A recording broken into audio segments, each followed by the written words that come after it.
And today, our topic is using H5P speech recognition for asynchronous pronunciation activities. I am coming to you from Portland, Oregon, where I am currently based. I am a part-time faculty at Portland Community College, and I received my MA in TESOL from Cal State LA. And with me is my co-presenter, Kate Carney. Hi, everybody. I have just as of yesterday retired from full-time teaching ESOL at Portland Community College. But pronunciation is still my passion. So here I am with Patryk. It's nice to be here. Thank you, Kate. Congratulations, and Thank you. uh, happy to have you here with us at TESOL. Um, and one person who's missing from today's presentation is Laura Mendocino, our colleague who was part of a team with Kate and myself, a team that was started by Laura and Kate, and that I joined. And we were tasked with developing an online tool for all of PCC's ESOL communication class students at the low intermediate to advanced level to help them improve broadly speaking, their pronunciation skills. And today we would like to show you what we've come up with. And because we think that the activities that we made could be replicated easily by instructors and ESL departments at community colleges using this tool that I'll talk about called H5P. So we'll start with a quick overview of PCC's pronunciation project and what we've come up with. And then I'm going to show you a demonstration of how we put it together, because it was much easier and quicker than you might think just by looking at it. And so we'll give some practical tips on how to create these asynchronous pronunciation activities with H5P. And I'll go over some instructor and student feedback, talk about the benefits of this approach, and some caveats, reservations, some things that haven't worked out great just yet. We'll finish up with a bit of a Q&A as well. So Kate, could you tell us a little bit about the pronunciation assessment project? Sure, I'd be happy to. Let's see. PCC for each of the subject areas, each of the programs has a learning assessment process. The faculty in the area are allowed to choose whatever area they would like to do some assessment on, to just basically see how well are the students learning, how could we improve their outcomes. And 2 years ago, one of our colleagues who was kind of in charge of the process chose pronunciation and went through a process where they recorded students of several levels, and then with lots of help from faculty, made an inventory of errors, and then determined which would be the most fruitful direction to go, considering that we do have students from over 35 countries and obviously very, very different pronunciation scenarios for all of them. And it was decided by Davina Ramirez, our colleague, and also us when we came aboard this year, that actually suprasegmentals would probably be the most useful and the most common denominator among all of these students from all these 35 different countries and all these different languages. So that's what kind of kicked off our year. Patryk, you want me to keep going here? Sure, go ahead. Okay. So what we decided to do this year was to then develop a tool for students and teachers to assess and also improve. I think we kind of went through both things. So it's a learning assessment, but also we really wanted something useful that would improve teachers' ability to teach pronunciation, improve students' ability to work on their own or in class. And so we came up with 8 modules. Students watch the videos. They use they watch the videos that gives a instruction on a discrete point, and then they use voice recognition software that will listen and give feedback to their practice, their utterances, these key sentences using sort of the target learning point. And communication course instructors piloted in class, winter and spring. We got lots of feedback. We got surveys from students. And generally, and Patryk could probably talk about this more, generally, like everybody, there are plenty of glitches as pilots are supposed to have, actually. But in general, students found it to be, really, really useful, really fun. And so then as part of the 3rd year of our assessment cycle, we will be implementing it into all of our communication classes in the ESOL program. So every level from level 4 through 8, we're an 8-level program. Starting in level 4, we have discrete communication classes where we specifically teach pronunciation. So that is the background. Thank you so much, Kate. And I'm going to reshare my screen now because I forgot to share sound, but I want to show you exactly what we've come up with looks like. So the tool that Kate was just talking about is an LMS. We use a D2L, Brightspace D2L. It's a shell. It's a discrete course that students can be enrolled in alongside their other classes, and all of the activities can be used in the classroom to support the students' learning outcomes, outside as homework, and even asynchronously for students to go through at their own pace. So if I go to content, we've got our 8 modules so far, and we chose topics for these modules that researchers in the field of SLA, second language acquisition, would deem as carrying a high functional load, meaning that a lack of mastery of these features could lead to communication breakdowns and potential difficulties in face-to-face communication. So we were guided by the intelligibility principle and not the nativeness principle. And even before I joined the project, it was decided that we're going to focus on suprasegmental features as those affecting our students' communication the most. So for each module, you can see, for example, module 1, we created an instructional deck of slides about this discrete pronunciation point, and a little video in which one of us goes through the slides presenting about this pronunciation point. So let me show you a short fragment here of the video for module 1. What are stress syllables? If a word is 2 syllables or more, it will have at least 1 stress syllable. A stress syllable sounds like it's said with more energy. It's like a loud beat in the music of English. Action, important, environment. And after that, we ask students, after learning about this discrete pronunciation point, we ask students to practice, and this is where speech recognition comes in place. So in the practice portion, we had sentences with the exhibiting the pronunciation features that we're trying to teach, marked for stress, marked for other aspects of pronunciation that were explained in the instructional video.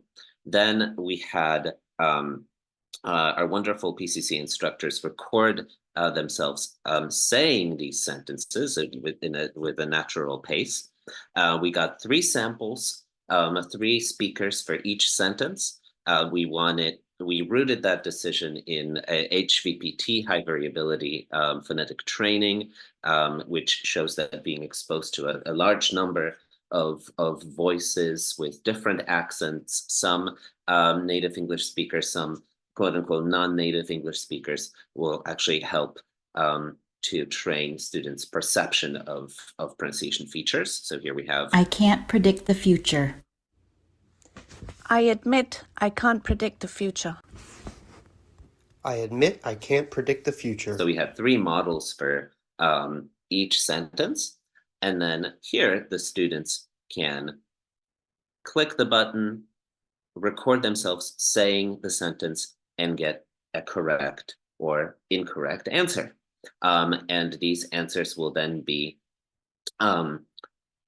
synchronized with their gradebook for their instructors to be able to see how they are doing.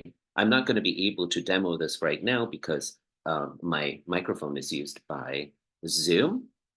But this little box is H5P, and it uses H5P's speech recognition algorithm that I will talk about in a moment. So let's take a look at the content part here. And I wanted, let me show you how we've created these assignments, because it might look like a lot, but creating this type of speech recognition exercise actually takes a lot less effort and time than you might think. So H5P stands for HTML5 Package.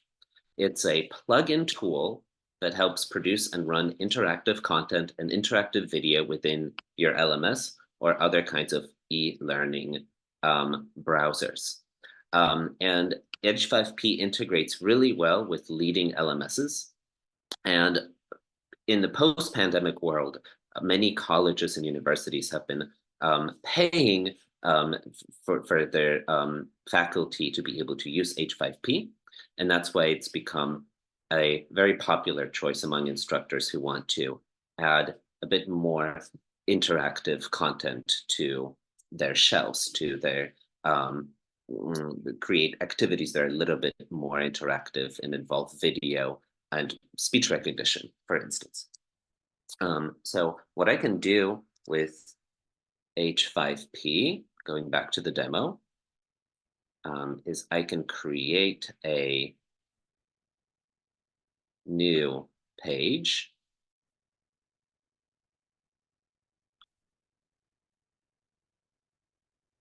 I can call it, for example, let's call it the black cat vowel practice. I use the color vowel chart with my students, so I will call this open front vowel, the A sound, the black cat, for my students. And I can use ChatGPT to come up with some, and we did use ChatGPT to come up with some example sentences. I can prompt ChatGPT first by using the IPA and asking it, what are some common words in English whose phonetic transcription includes the A vowel? So I can I get a list of some common words. Of course, if you've taught pronunciation, and most of you have extensively, this is not the hard part, coming up with these words. But now I use this prompt.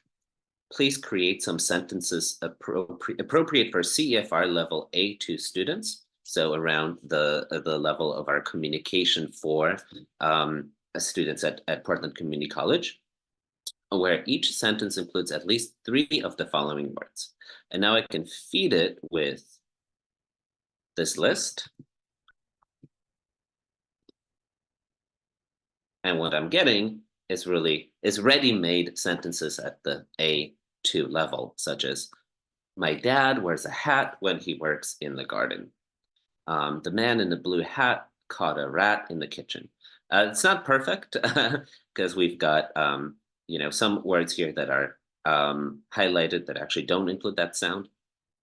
But let's, for example, we've got mad and we've got match. I'm going to grab that. And now I'm going to use H5P to create an exercise where the student can practice saying this sentence. So I'm going to go to h5p.com.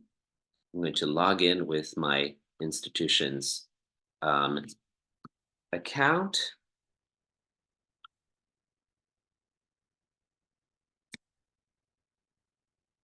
I'm going to go to my pronunciation demo folder, click on add content, and I'm going to use H5P's template called speak the words. I'm going to ask, please read the following sentence. Pay attention to your pronunciation of the black cat sound in mad and match. And then for accepted answer, I can put in, he got mad when his team lost the match. I'm just going to put it in the correct folder, pronunciation demo. I'm going to make sure that the score, here I would make sure that the score is sent to the LMS so that instructors can track the student's progress. And all of this, to some of you might seem like it's a lot of work, but a lot of your institutions, I'm sure, are paying for H5P, and also your institution's IT departments offer training in H5P. So I wasn't used to creating, working with this type of plugins at all before I joined the team, and the learning curve actually wasn't very steep. And I was able to get to the point where I can create an exercise within 30 minutes, for example. So I'm going to save this now. I will call it Black Cat Practice. I'm going to save it. And I have a ready-made H5P exercise. And if you're using Brightspace D2L, here, what I can do now is just use the integration, go to H5P LTI 1.3. And because I used my institution's account to log into H5P, it's just here. It's all integrated. So I'm going to go to pronunciation demo, Black Cat Practice, insert.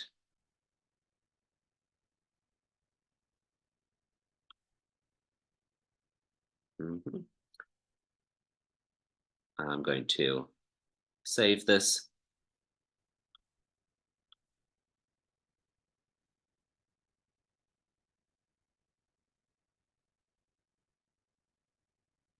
And here it is. And it took me less than 10 minutes, I would say 5 minutes, to create a short practice sentence like that.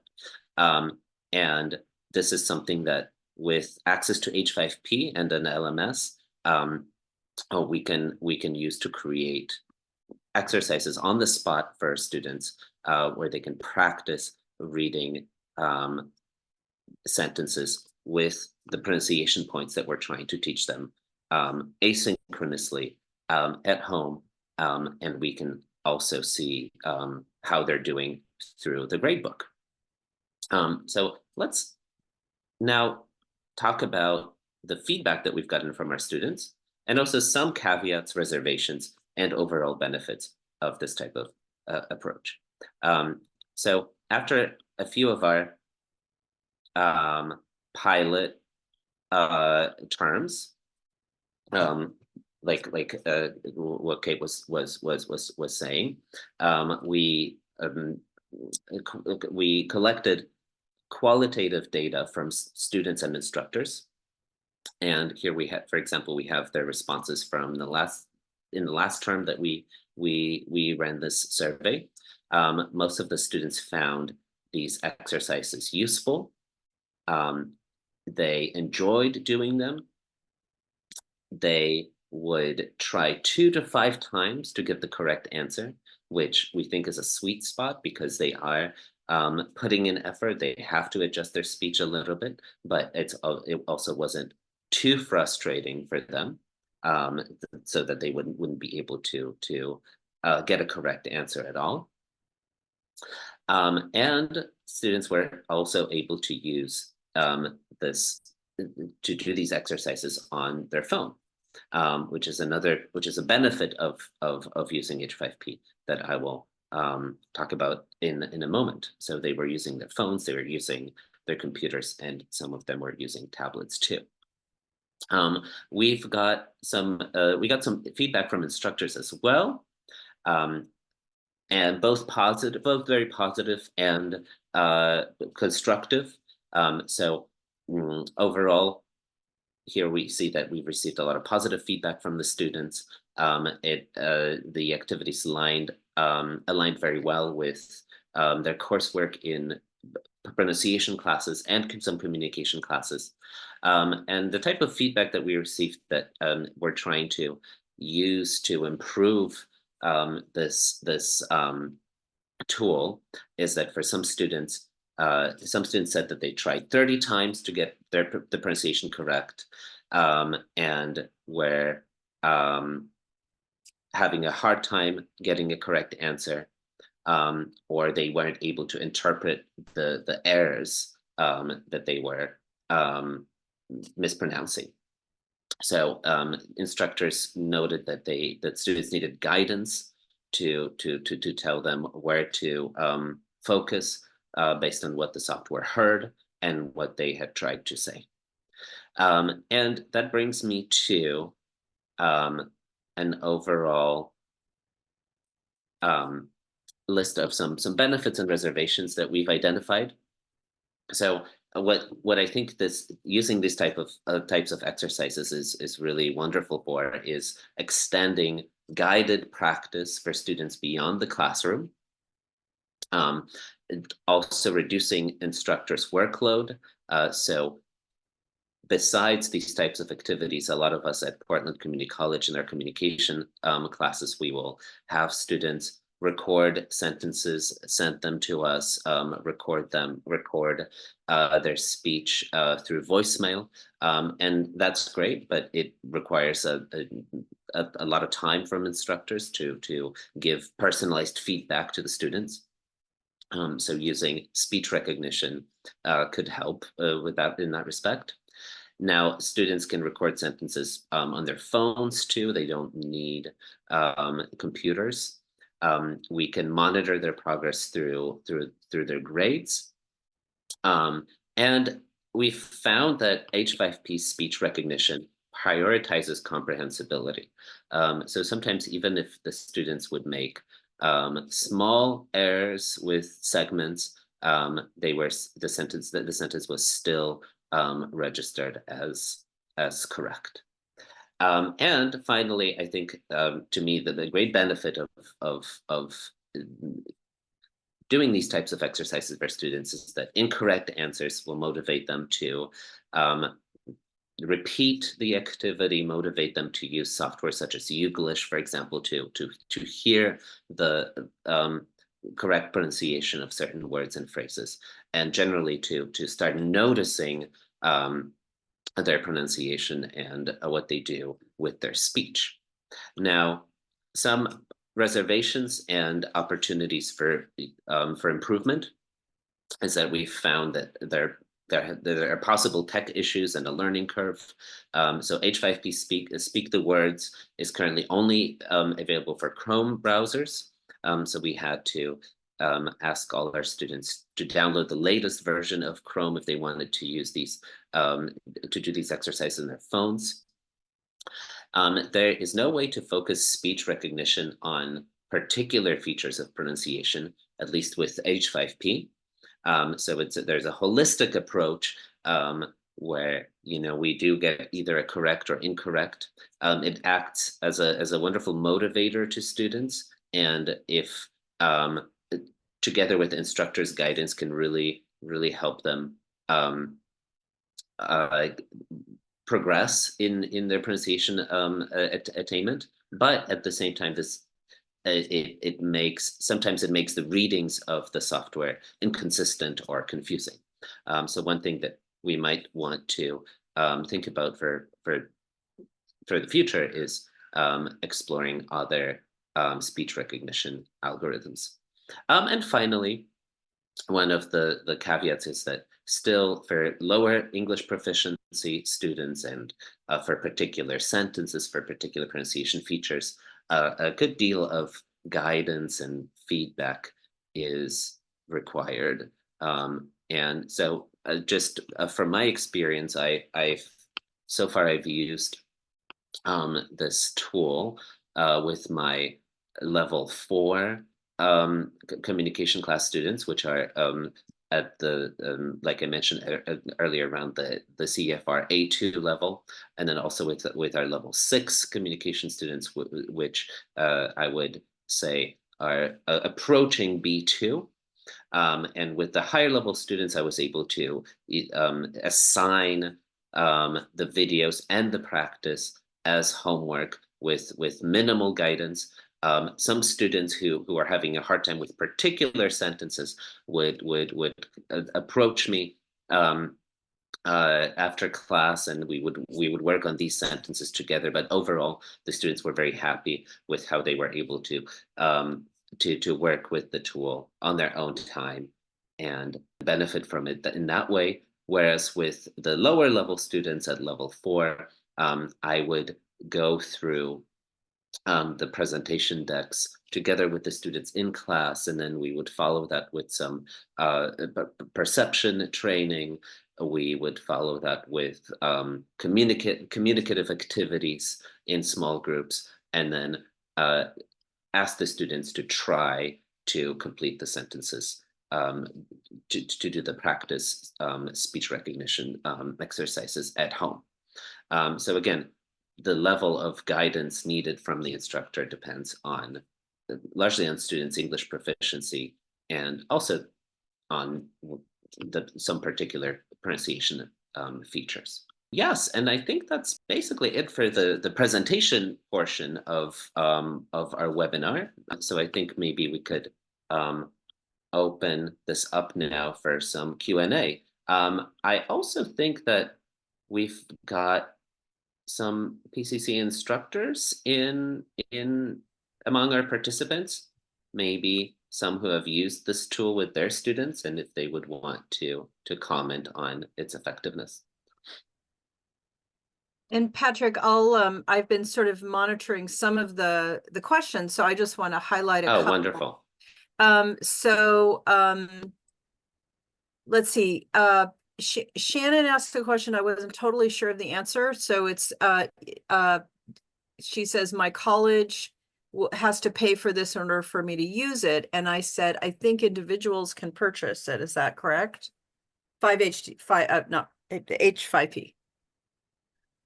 So individuals can purchase it. It can be pricey if you're buying it on your own. There's now a team membership plan for, I think, 3 instructors and up to 250 students. That's for $70 a month. But like Randy said, UCSB's Canvas has a plugin for H5P. What that means is that UCSB, Randy, is paying for H5P, and you can get started using it. I had to contact my IT department to get it set up at first, but a lot of institutions right now that use LMSs are paying for it, and it's actually much more accessible to instructors than we might think. So Shannon just said that that you created a free account, and I believe that a free account is good for 30 days. And in terms of resources on how to learn how to use it. I found some YouTube videos when I was first getting started that were pretty helpful. I could send some your way with alongside the recording of this presentation, which will be sent to all registered participants. That'd be great. Thank you. Oh, of course. And then Amy asked, how long of a recorded segment can this software handle? Do you know? Yeah, that's a great question. So unfortunately, not that long, because if there's a lot of pausing, the software misinterprets the pauses as, oh, the student is done talking, and then they could get an incorrect answer and be frustrated because of that. So we would say that for now, like the H5P's particular plugin, or this solution works for sentences more than passages of speech or paragraphs. But I think the longest sentences that we've worked with, had some pretty long multi-syllabic academic vocabulary in them. So, we could definitely do a sentence of 10, 15 words. And then Ingrid asks, can you focus the sample stress sentence practices to be more sociocultural in content, and how can H5P attach contextualize emotion or attitude to the stress word? Oh, that's Question. a wonderful question. And I wish that was possible. I don't think that, well, this particular speech recognition algorithm doesn't go there yet. And there might be ones out there who would offer that. If I understood you correctly, Ingrid, you mean, for example, putting stress on a particular word that you want to emphasize, right? Like the classic distinction between let's eat grandma and let's eat grandma, right? I don't think that.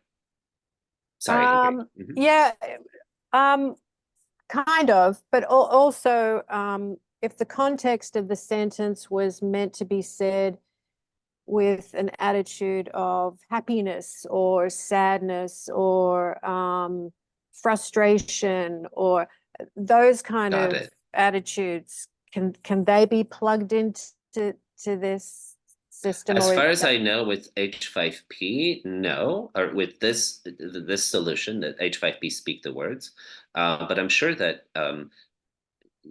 that's being worked on right now for speech recognition, and maybe there are some speech recognition apps, algorithms, some software out there that can do that. Mm-hmm. Now, Colleen, this is a great request. So just to clarify, we don't get to hear the students' recordings. It doesn't record. It doesn't save the students' recordings. Okay. So basically, what happens? Let me go back to the presentation, or let's go back to the practice part. So here, for example, and maybe I could still use it with even though I'm on Zoom. So what happens is if I press push to speak, and I read, he got mad when his team lost the match. I get a correct answer, but if I said something that the H5P isn't interpreting as this sentence, for example, if I if I used the instead of match, if I said something like medj or metch, then I would get an incorrect answer here, and some ideas of what H5P interpreted my sentence as. So it would that's be good. text showing what the computer heard. Yeah, Okay. let's try To get that. text. Let's try that again. So I'm just going to refresh and try to do an incorrect pronunciation. I'll use, maybe instead of mad, I would use the word mutt, M-U-T-T, because I think my first language is Polish, and with a Polish accent, this would sound like mat, something, yeah. That I wouldn't make this D voiced, for example, and then the A instead of an A would be like an or something like that. So let me try again. Okay. He got mud when his team lost the match. Oh, so Yeah. It's correct. it registered as correct. It's a blunt instrument at this point, and it's actually pretty hard for fluent speakers of English, no matter sometimes what your accent is, to get an incorrect answer. So we always tell instructors not to demo this in class because it is unlikely. Well, you can demo it, but you're not going to be able to make it wrong. Patryk, what if you were to just say a completely different sentence, just for example, just so you can show them what it turns out to be? Oh, definitely, yes. Please read the following sentence. Right, so then I could click on show solution. There we go. And then here we have what the answers have been interpreted as. Okay. And what about for suprasegmentals, like going back to that example that had the 3 words that had word stress in them? So how does that work then? So again, it's very holistic. So the speech recognition, it focuses on meaning. So it tries to interpret what has been said and compare it to the model. And this is a benefit and also a drawback of this. Because the benefit is that because it focuses on meaning so much, the focus is on comprehensibility, right? So as long as this algorithm thinks, oh yeah, this sounds like the sentence it was supposed to be, that's great. And that's why I was able to still get a correct score even with accented speech. Right. But the drawback of that is that there's no, with this one, there's no way to focus it on specific aspect of pronunciation. For example, hey, H5P, did the student stress this word as opposed to that one? But with incorrect stress within words and phrases, the word might be interpreted as something completely different just because of the stress placement.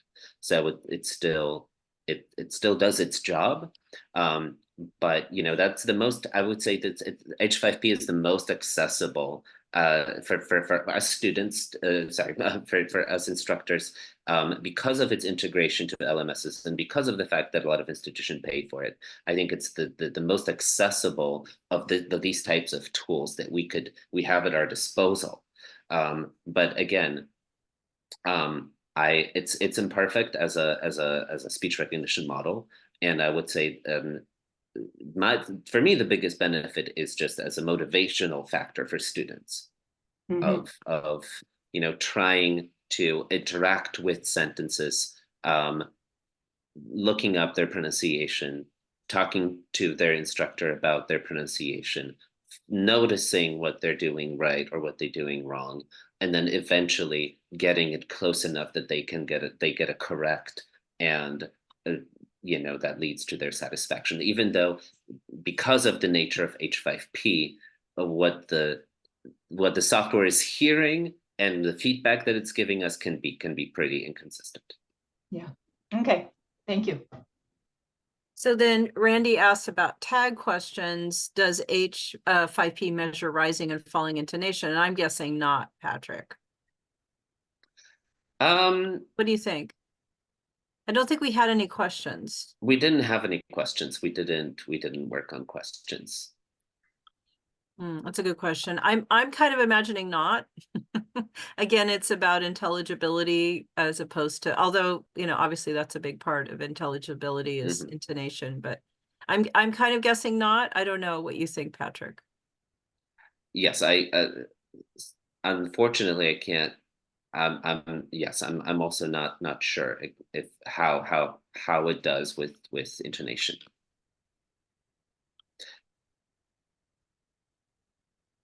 Yes. And then I was going to say, Ingrid asks, there are some differences in many RP and GA syllable stress words. There are differences in RP and GA syllable stress. Is H5P program for GA English only? I believe it recognizes both varieties, because we had some. Not all of our students are learning general American speech, or like come from backgrounds where their accent is general American, and they were able to get correct answers. We had some instructors who come from the UK, who modeled for us, and or speak with more of a British variety, and it worked. So I believe that, as far as I know, it actually would recognize both aluminum and aluminium, for example. I think that's the classic one, right? There's also like Americans say, I think it's inquiry, and whereas we say inquiry. There are a couple of words like that that are marginally different. Would the program pick up on those differences? I think I'll have to do more research into that, and I'll let you know. But I'm pretty sure that it wouldn't register the RP variety as incorrect. I think it would be able to recognize that it's just spoken with a different accent. Okay. It's pretty lenient when it comes to accents, I would say, and that's again a bit of a drawback. But for what we're trying to achieve, it's still, I wouldn't throw out the baby with the bathwater. Yeah. Because of that. Thanks. Yeah. And then Ingrid, you asked also if H5P can be used for homework assignments. Yes. Yes. So that's what we did, and I think I can, if I view it as a student, I don't want to show my students' personal information, but if I view this shell as a student, I'll be able to go to grades and see my grades. And since this is the summer, okay, so since this is the summer shell, the summer copy, I don't have any grades yet, and I haven't played around with the modules for the summer shell. But generally, for every correct answer is given 10 points, and there's 10 sentences per module, and students get to see their module average. So for example, if they were only able to get 7 sentences right in a module, they would get 70% on module 1. And it registers there's different options for grading. So it could be, H5P could be sending the grade for the last attempt to the LMS. So for example, if I get it right once, but then try again and get it wrong, only the 0% would be in the grade book. But the option that we've used is actually sending the best attempt, right? So the student only has to get it right once to get those 10 points and have that contribute to their average. So we can see, for example, through this, we can see which sentences a lot of our students have had trouble with. And we had to revisit some of those sentences, because maybe, for example, if there was one with a time, and H5P would recognize, would interpret some of our students saying 6 SIX and others as saying the number, it was very inconsistent. So we had to get rid of that. So there were some sentences that just for technical reasons we had to adjust. But we were able to see basically everyone who's using this tool, like how they did with individual sentences. And if we had some sentences that a lot of students, haven't been able to get that point on, we investigated further, or we're going to investigate further because this is something that it's ongoing for us. Well, I mean, you're right when you said it definitely takes away a lot of the instructor workload, because I was back in the day would have my students send me an MP3 recording of whatever the homework assignment was, and I would have to listen to every individual student's recording and then grade it myself and then send a feedback. So this is excellent for that usage. It's excellent. Exactly. I think that's basically what we're saying here, is that we wouldn't necessarily, with H5P, with the speech recognition algorithm that it uses, we wouldn't use it for our students to get asynchronous feedback exactly, or just interact with it 100% on their own without an instructor, but as a substitute for them recording 10 sentences, sending them to the instructor, and us having to listen to all of them and give them feedback. It works great because they will get it right on 9 of those sentences. And if they get it correct, it means that for most intents and purposes, their pronunciation is intelligible, right? And then those sentences that they can't get correct, they can come to the instructor with those, and then that can lead to teachable opportunities. Right. Great. Thank you. And then Amy asks about whether it's available in Spanish. And I just did a quick, maybe Patryk, you know more than I do. I just did a quick search, and it looks like you can set your preferred language. But I don't know what else that means, actually. Do you happen to know? I think there possibly is an H5P version for Spanish, but the one that we have available, to speak the words, I think it's just for English. Again, I'm sorry if there's some questions here that I can't answer, and I'm glad that this is coming up so that I can do some research and get back with to all of you. But I don't think it's available. I don't know, but from what I've seen, I don't think it's available for Spanish right now, unfortunately.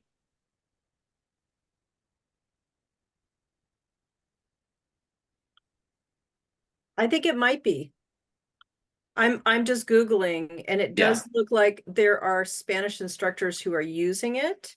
Okay. But this is just my absolute quick Google. So yeah, I think that would be interesting to find. Yeah, and H5P speak the words in Spanish.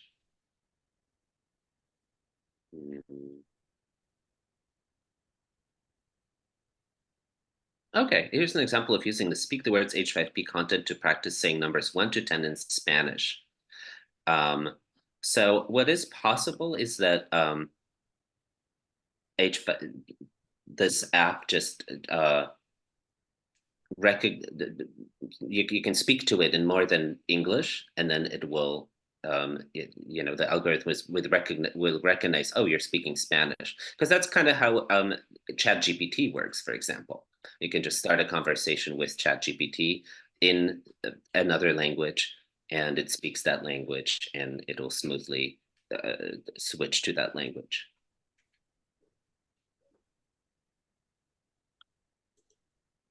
Yes, sadly, there's no way for students to save their error sentences.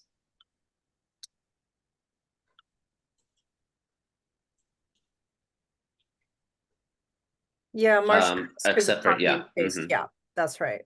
Yes, that's actually Marcia. That's what students in my communication class have been doing. They will just bring that. They'll have that. They'll have what is heard by the computer in their notes, in their text, in their notebook, and then we would work on particular sentences. Thank you, Abigail. So Abigail is one of the instructors who've used this with us. I really appreciate you doing that and giving us really valuable feedback as well, and spotting some of our mistakes and errors in some of the materials that we've created. So Abigail was very helpful, and I'm happy that overall the students enjoyed working with these sentences. Yes, so useful. Thank you so much, Kate and Patryk and You're Laura. welcome. Thank you. Well, I wanted to thank everyone for coming. Thank you so much for your participation and your insightful questions. Do you think you could take this question? Outside of Canvas or another LMS, do you see an application for this? How can individuals? Yeah, that's great. Actually, H5P is all HTML based, so it just could be used as an embed, and you can create your Google site, for example, or like if it can be very easily placed onto into an HTML website.